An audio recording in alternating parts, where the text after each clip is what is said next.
Well, so our next challenge is to calculate the work done along that isothermal trajectory.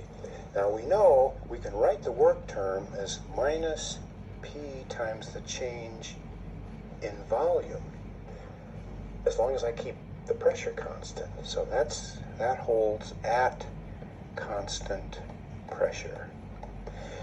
That is, P is equal to a constant. So when I track along this isothermal trajectory, though, the pressure's dropping. So how can I derive an equation that allows me to calculate the work done along that trajectory? Well, if I think about this for a moment, I can break that process down into tiny increments, dW, and that means that I can calculate the work by adding up each one of these little increments.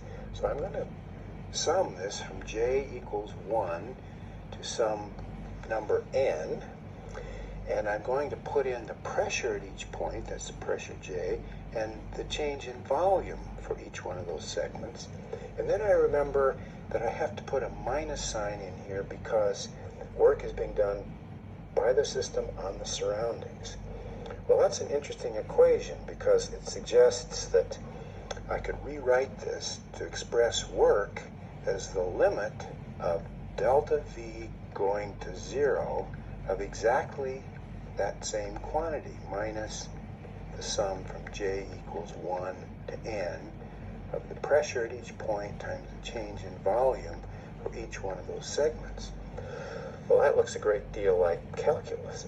In fact, that's exactly what the expression is, because now I can express this as an integral from the initial volume, V sub I, to the final volume, V sub final, of pressure times dV, and then I have to remember my minus sign.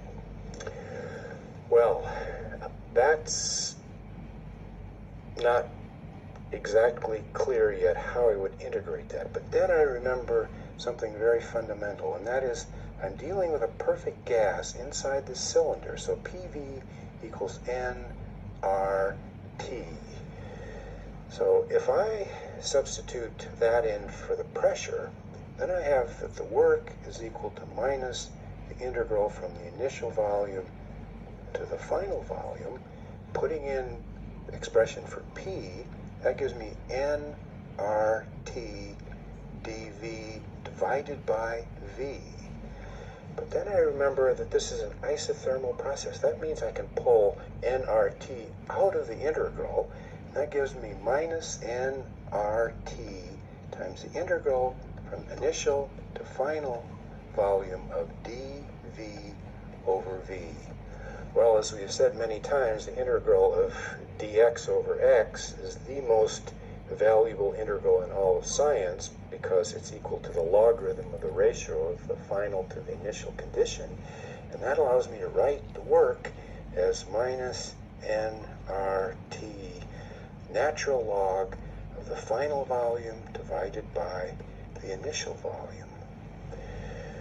So I've taken a situation that looked complex at first blush, broken it down into tiny increments, driven those increments to the limit of very small volume changes, applied calculus, and out comes one of the most important calculations in thermodynamics, that is the work done along an isothermal trajectory.